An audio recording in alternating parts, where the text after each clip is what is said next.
وحاليا المفروض معايا عملتين ونص من عمله الاتش ام اس تي ار الخاصه ببوت هامستر كومبات، والاهم من كده هنعرف الادراج هيكون امتى وازاي نبيع العملات الخاصه بينا، وده شيء مهم جدا جدا جدا على جميع المحافظ او المنصات اللي زي باينانس وبيت جيت وباي بيت والتليجرام، وسعر العمله قبل الادراج اصلا اللي هيحصل عندنا. ومش بس كده، لا ده انا معايا احداث هامه وتفاصيل مهمه جدا حابب ان انا اكشفها لك. بس عشان اكشفها لك انا محمد، ودي قناتكم مدرسه اشباح النت. ما تنساش تحط لايك للفيديو دوت، ولو حضرتك جديد معانا ما تنساش تعمل سبسكرايب في القناه وتفعل الجرس بول كل اشعارات عشان يوصلك كل جديد. ويلا بينا نبدا في سرد الحكايه. لو ما سمعتش الاجزاء اللي فاتت من فيديوهات بوت هامستر كومبات فارجع شوفها الاول. جميع الروابط هتلاقيها في وصف الفيديو اللي هو الديسكربشن، والاهم من كده هتلاقي بوتات قربت ان هي تندرج مهمه جدا جدا جدا، وكمان هتلاقي رابط البوت دوت في اول كومنت مثبت تحت الفيديو دوت. مبدئيا خلينا نتكلم على الادراج اللي هيتم خلال قد ايه؟ خلال 19 ساعه بالظبط، يعني فاضل 19 ساعه بالظبط على الادراج. الادراج المفروض زي ما اتكلمنا قبل كده يوم 26/9/2024، وحاليا فاضل 19 ساعه و24 دقيقه بالتحديد على موعد الادراج الخاص بينا. اتكلمنا في الفيديو السابق ان التوكنز اللي موجوده عندنا دي فعليا هي دي اللي حضرتك هتبتدي ان انت تبدلها عندك بعملات الهامستر. انا معايا حاليا على محفظه باينانس المفروض قطعتين او 2 رمز ونص من عمله مستر اللي هي عمله اتش ام اس تي ار. فتعالى بقى اعرفك ازاي بتبيع العملات الخاصه بيك اول ما توصلك على المحفظه بتاعتك. مبدئيا يا شباب العمله بتكون موجوده عندنا وظاهره عندنا اللي هي اتش ام اس تي ار اول ما الرموز تنبعت لك من البوت الخاص ببوت هامستر كومبات. يعني البوت دوت في خلال 19 ساعه بالظبط هيبتدي ان هو يبعت لك الرموز الخاصه بيك دي فين؟ هيبتدي ان هو يبعتها لك هنا على محفظه باينانس الخاصه بيك. وليكن دلوقتي انا استلمت العملات الخاصه بيا وظهرت معايا بالشكل اللي قدام حضرتك دوت، وليكن انا معايا 4664 من العمله، او حضرتك معاك 100 عمله، او حضرتك معاك 200 رمز او قطعه او توكن او عمله من الاتش ام اس تي ار، ما عندكش اي مشاكل، جميع المسميات واحده. وحبيت بقى ان انا اتداول بيهم وابيعهم اولا على محفظه باينانس او منصه باينانس. اعمل ايه؟ ركز معايا. فكل عليا دلوقتي ان انا هبتدي ارجع، خلاص انا استلمت العملات الخاصه بيا بالشكل دوت، وعندي من تحت من هنا كلمه اسمها تداول، هبتدي ادوس عليها بالشكل ده. بعد كده فوق عندي هنا مكتوب عندي بيتكوين اللي هي BTC/USDT اللي هي عمله الدولار. فمن خلال التداول اللي هيبتدي يتم عندنا هبتدي اضغط عليها بالشكل دوت، وهبتدي اروح للسيرش هنا واكتب فيها ايه؟ اكتب فيها بالشكل دوت HMSTR.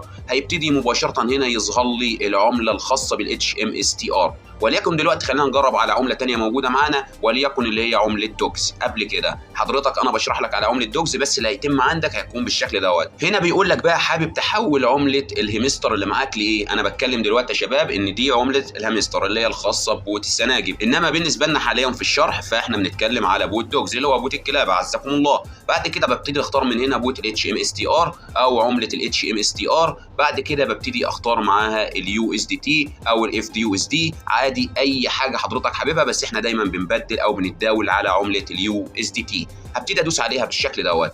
اول ما هدوس عليها بالشكل دوت عندي حاجتين ظاهرين عندي، ركز فوق معايا. اولا كلمه شراء ملونه باللون الاخضر، ودي لو انا حابب اشتري عمله من عمله الاتش ام اس تي ار. وعندك تاني حاجه بيع باللون الاحمر، ودي اللي احنا هنبتدي نستخدمها. المفروض ان الطلب عندك مكتوب طلب حدي. يعني ايه الطلب الحدي ده؟ اللي احنا بنسيبه اللي احنا هنبيع رموز معينه، مش هنبتدي بقى نقول له اشتري لي قطعه قطعتين ثلاثه، لا مفيش الكلام ده، احنا هنبيع رموز معينه وبسعر معين. فحاليا وليكن مثلا السعر عندنا تحت اللي هو 0.000، وده ممكن يكون سعر عمله مثلا الهامستر عندك. خلينا مثلا نقول ان السعر هيكون 0.001. هنا بقول لك بقى ضيف للمبلغ اللي انت حابب ان انت تبيعه من عملات الهامستر اللي عندك. هبيع قد ايه؟ كل اللي عليك لو حابب تبيع الرموز كلها هتبتدي تسحب السهم ده للاخر. شايف حضرتك السهم اللي انا بحركه دوت؟ هتقول لي ايوه. هبتدي احرك السهم الخاص بيا ده للنهايه بالشكل دوت. كده انا هبيع جميع العملات. حابب مثلا ان انا معايا 4000 عمله وابيع 3000، فهنا اكتب له 3000 عمله واللي هم عاملين مثلا 3 دولار بالشكل دوت.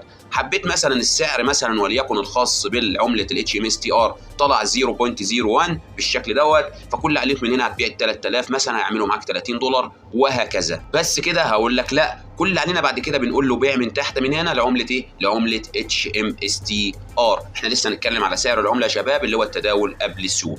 دايركت كده هيبتدي ينسحب من عندك جميع العملات الخاصه ببوت الهامستر او عمله اتش ام اس تي ار اللي وصلتك على باينانس، وبالتالي هتبتدي حضرتك تاخد الفلوس الخاصه بيك على المحفظه هنا دولار اللي هي عمله يو اس دي تي عندك. ده بالنسبه لاول محفظه معانا اللي هي ايه؟ اللي هي باينانس. بعد كده كل اللي علينا خلينا نتوجه على البيت جيت بالشكل دوت. خلينا اعرفك برضو ازاي بتبيع العملات الخاصه بيك عليها. المفروض يا شباب عندنا هنا كلمه اسمها الاصل.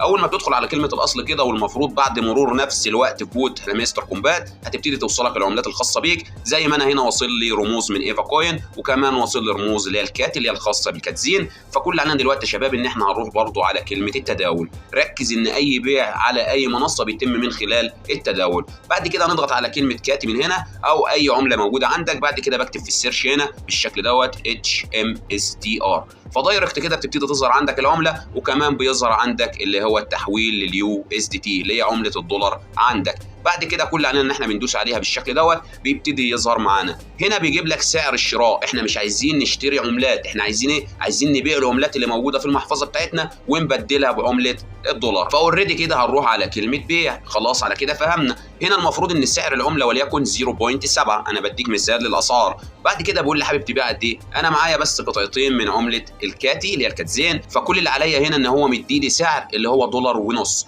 فخلاص المفروض ان القطعتين معايا او ال 4000 او ال 3000 رمز اللي هبيعهم من عمله الهيمستر ال HMSTR المفروض وليكن عاملين معايا $150 $10 $20. كل عليا ان انا بقول له بيع من المكان دوت، وخلاص العمليه بتتم معايا، بتتسحب العملات من عندي من هنا الخاصه بالكاتزين، وخلاص بتنضاف عندي هنا على عمله الدولار الخاصه بيا. جميل جدا. بعد كده خلينا نتوجه للمحفظه اللي بعدها دايركت كده اللي هي OKX، لان في ناس كتيره برضو ما بتعرفش تبيع على جميع المنصات. خلينا ندخل مع بعض كده على محفظه OKX، وبالشكل دوت محفظه OKX هتبتدي ان هي تفتح معاك. هنا المفروض عندك اكستشينج وهنا وولت. المفروض في فرق بين الاثنين، لان الوولت زي ما قلت لك دي محفظه خاصه بالOKX بس على الويب 3، انما الاكستشينج نفسها اللي انت بتستلم عليها العملات الخاصه بالهيمستر هتلاقيها موجوده هنا في الاكستشينج الخاصه بيك، ولازم تعمل ساين اب على الOKX بالشكل دوت. وبعد ما بتدخل على محفظه الOKX الخاصه بيك عندك هنا كلمه اسمها تريد، هتبتدي تدوس عليها بالشكل دوت. بعد كده يبتدي يفتح معاك الواجهه اللي هتظهر قدام حضرتك دي. المفروض من فوق من هنا برضو بضغط عليها بالشكل دوت. بعد كده في السيرش هنا ببتدي اكتب له العمله اللي انا حابب ابيعها HMSTR وليكن /USDT، وظاهره عندنا هنا كويس جدا جدا جدا. هنا باي اللي انا هشتري عملات خاصه بيها. المفروض هنا يا شباب بقول لك هتفتح قد ايه؟ بعد يوم، واللي هو 18 ساعه زي ما حضرتك شايف ظاهره قدامك هنا، اللي هو في خلال 1 day and 18 ساعه. المفروض هنا الكلام ده هنا بقول لك هتكون متاحه. خلينا نقول له ليرن مور من هنا اعرف اكتر. وهنا جايب لك شويه كلام مهمين جدا. هنا بقول لك ان العمله هتوصل على الOKX من الساعه 11 صباحا اللي هي الساعه 11 صباحا للساعه 12 مساء، يعني في خلال ساعه كامله تبتدي توصلك العملات الخاصه بيك. انما عن موعد الادراك هيفتح الساعه 12 الظهر يوم 26 سبتمبر 2024. جميل جدا جميل جدا. خلينا نرجع ونكمل شرحنا. بعد كده كل اللي علينا من هنا ان احنا بنقول له سيل او بيع. بعد كده بنبتدي نكتب هنا السعر الخاص بالعمله، هو دايما بيكون موجود عندك. وهنا بيقترحوا ان سعر العمله زي ما حضرتك شايف هيكون من 0 صفار كتيره جدا، بس عادي احنا ممكن نحددها على 0.001. واتمنى يكون سعر العمله كبير لان في ناس كتيره جدا تعبت على البوت الخاص في مستر كومبات. بعد كده السعر بيكون موجود عندك هنا، بتكتب العدد اللي حابب تبيعه، مثلا 100 200 بالشكل دوت 300. بعد كده هنا التوتال وليكن خلينا نكتب ان سعر العمله هنا 0.001 بالشكل دوت او 0.01. هنا عايزين نبيع 100 عمله اللي هم عاملين $1. بعد كده بتقول له سيل HMSTR اللي هو بيع العمله. خلاص على كده بتبتدي ان فلوسك تلاقيها اتحولت على محفظه الOKX الخاصه بيك لعمله USDT. جميل جدا جميل جدا. خلينا نتوجه بقى على التليجرام، ودي الحاجه اللي تهمنا قبل ما نقول سعر العمله، لان في ناس كتيره رابطه المحفظه بتاعتها على التليجرام. هيكون اللي علينا بس يا شباب ان احنا نبتدي ندخل على بوت المستر كومبات بالشكل دوت. بعد كده كل اللي علينا ان احنا بنقول له بلاي من هنا. خلاص على كده المفروض ان العملات الخاصه بينا على بوت المستر كومبات فعليا ان هي وصلت فين؟ اللي هي فعليا وصلت من خلال الويزدرو الخاص بينا. وليكن هنا ان انت رابط محفظه التليجرام، فخلاص ان هي وصلتك على محفظه التليجرام الخاصه بيك. فكل اللي عليك ان انت بترجع بعد كده بتسحب الثلاث شرط اللي في الجنب دول. بعد كده بتقول له من هنا كلمه المحفظه. اول ما بتعمل الكلام ده خلاص محفظه التليجرام بتبتدي تفتح معاك بالشكل اللي حضرتك شايفه دوت. انا حابب بقى ان انا ابيع العملات الخاصه بيا. قدامك حلين عشان تبيع العملات الخاصه بيك على محفظه التليجرام. فكل علينا ان انا بدخل على سوق البي تو بي بالشكل دوت اللي هو التداول من شخص للتاني. بعد كده بقول له بيع. بعد كده حابب تبيع ايه؟ هنا بقول لك المفروض العمله هنا اللي تستلم بيها وليكن جنيه مصري، وهنا العمله USDT اللي هي عمله الدولار. هنا بقول لك حابب تبيع ايه؟ زي ما حضرتك شايف USDT، الدولار، الطن، البيتكوين، النوت كوين، الدوجز، HMSTR. ركز معايا. هنا هنبيع من خلال ايه على التليجرام؟ من خلال بي تو بي. طبعا ما حدش شرح لك الكلام ده، فركز معايا عشان تفهم ازاي بتبيع العملات الخاصه بيك. بعد كده بتحدد من هنا الاتش ام اس تي ار. هنا بقول لك لسه يرجى المحاوله مره اخرى في 30 سبتمبر الساعه 3 مساء، ما فيش اي مشكله، وده ممكن يكون موعد البيع على التليجرام، ما فيش اي مشاكل. المفروض هنا بتحدد العملات اللي حابب تستلم بيها عملاتك، وليكن هنا مثلا السعر لكل واحد يو اس دي تي 46 جنيه ونص. فحضرتك بقى حددت الاتش ام اس تي ار، بتقول له من هنا كلمه بيع. هنا بقول لك بقى انت تبيع لفلان الفلاني المفروض كام دولار، اللي هي بقى يقول لك كام هيمستر، هتقول له مثلا هبيع له 100 من الهيمستر بالشكل دوت، انا معيش فعلا 100 دولار دي عشان اكمل باقي الحاجه. بعد كده بقول لك الرصيد المتوفر مثلا كذا، هيقول لك مثلا انت حابب تبيع 99 من عمله اتش ام اس تي ار او اكتر او اقل. بعد كده بقول لك طريقه الدفع، فكل اللي عليك ان انت بتعمل اضافه من هنا، حابب تستلم فلوسك على ايه؟ انا من مصر مثلا فودافون كاش، البنك ترانسفير، انستا باي، بنك مصر، اليكس بنك اللي هو بنك اسكندريه، اي حاجه حضرتك متاحه ليك في مصر عادي. طيب يا محمد انا من دوله ثانيه، يا ريت تعرفني ازاي بستلم العملات الخاصه بيا. عناية ليكم يا عزيزي، كل عليك بس من كلمه العمله اللي هي موجود جنبها كده اي جي بي اللي هي ايجيبشن باوند، فكل علينا انا بضغط عليها بالشكل دوت وبحدد البلد اللي انا منها او العمله اللي انا حابب استلم عليها. عندك هنا جميع العملات الخاصه بالدول، طبعا انا مش متعمق في عملات الدول العربيه الثانيه، فانا بس عارف الاي جي بي اللي هو ايجيبشن باوند اللي هو الجنيه المصري الخاص بدولتي. بعد كده بتحدد العمله اللي حضرتك حابب تبيعها اللي هي اتش ام اس تي ار. بعد كده بتبتدي تبيع العمله الخاصه بيك، وخلاص على كده انت بتبتدي تستلم الفلوس الخاصه بيك على محفظه التليجرام. جميل جدا جميل جدا. تعال مع بعض بقى نعرف سعر العمله دلوقتي عامل قد ايه الخاصه بهيمستر كومبات. فكل علينا ان احنا بندخل على التداول ما قبل السوق من المكان دوت. الفيديو ده مهم جدا يا شباب، واعتقد فيه معلومات كتيره جدا، فمش معقوله وصلت لحد هنا من غير ما تحط لايك للفيديو. هنا المفروض سعر العمله عامل قد ايه؟ المفروض 0.01،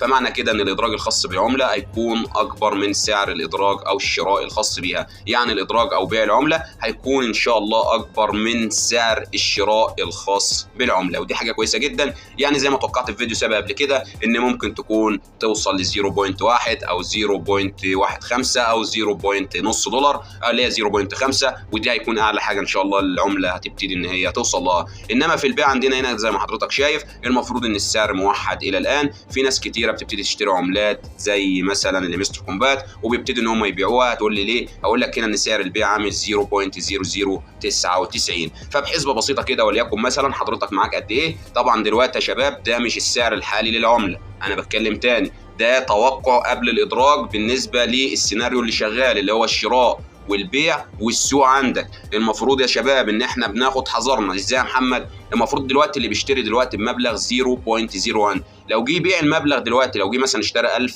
من الرموز الخاصه بالهيمستر كومبات وجه يبيعها دلوقتي، هو اشتراها بقد ايه؟ ب 0.01. وليكن تعالى بقى احسب لك حسبه بسيطه كده على الحاسبه، وزي ما اتكلمنا هو اشترى 1000 بالشكل دوت، 1000 رمز من الاتش ام اس تي ار. بلاش 1000، خليها 100 بس. عشان ايه؟ عشان في ناس معاها 100 وفي ناس معاها 150 خليها 150 كويسه جدا. بعد كده خلينا نضربها ب 0.01. المفروض ان هو اشترى ال 150 رمز بدولار ونص. طيب هتقول لي يا محمد الدولار ونص دلوقتي على سعر البيع اللي موجود عندنا اللي هو اشترى دلوقتي المفروض بدولار ونص، باع العمله اللي معاه. يعني هنا واحد باع 2070 من الرموز اللي هو 2000 عمله و70. هنا المفروض يا شباب اللي هو بايع بخلال قد ايه؟ بايع 0.0099 بالشكل دوت. هنا بايع بخلال فلوس قد ايه؟ 0.0099. فالمفروض هنا كسب 1 دولار و48 سنت. يعني هو اشترى بقد ايه؟ خلينا نرجع تاني 01. هنا اشترى بدولار ونص وباع بخساره زي ما حضرتك شايف بالشكل دوت. جميل جدا جميل جدا. فتوقعنا للعمله اللي هو هيوصل هنا يا شباب اللي هو يكون 0.1، يعني ال 150 لما يعملوا 15 دولار، وليكن 0.2 30 دولار وهكذا. وممكن في بدايه الادراج يبتدي من 0.0 مثلا 5 او 6 او 9، وهيبتدي ان هو يعلى معاك لحد ما يوصل 0.1. ان شاء الله هتعدي وتوصل زي ما انا اتكلمت قبل كده ل 0.5، وبالتالي هتكون حضرتك معاك فلوس كتيره جدا بالنسبه للعملات الخاصه بيك. ده بالنسبه لايه؟ ده بالنسبه لاول حاجه موعد الادراج الخاص بالعمله. تاني حاجه ازاي نستلم الفلوس الخاصه بينا ونبتدي ان احنا نتداولها او نبيع العملات الخاصه ببوت اتش ام اس تي ار او الهيمستر كومبات، نبيعها من خلال التداول الخاص بينا على جميع المحافظ اللي معانا. ومش بس كده، لا ده انا هكشف لك دلوقتي حاجه مهمه جدا، وهي ان حضرتك مش هتستلم للاسف التوتال الخاص بعمله او رمز الاتش ام اس تي ار الكامل، لان المفروض حضرتك معاك 4606. انا بتكلم على حسابي. فحاليا يا شباب المفروض هنا مكتوب كليمد زيرو. المفروض عندك الفيستنج هنا اللي هو الاستحقاق اللي هم بيخصموه منك 541 فبالتالي حضرتك هتاخد يوم 26 سبتمبر 4065 عمله فقط لا غير. وده بالنسبه للناس عشان ما تشككش بعد كده ان هي تقول ده انا معايا مثلا 150 عمله او 1000 عمله ووصلني منهم مثلا 900 او 99 او 98 من العملات. دي كانت حاجه مهمه حبيت انبه عليها في فيديو النهارده. ما تنساش يا عزيزي اللايك بتاعك، ما تنساش سبسكرايب في القناه وتفعل الجرس بكل الاشعارات عشان يوصلك كل جديد. لحد هنا بكون انتهيت، اشوفك في الفيديو الجاي على خير. سلام يا قمر.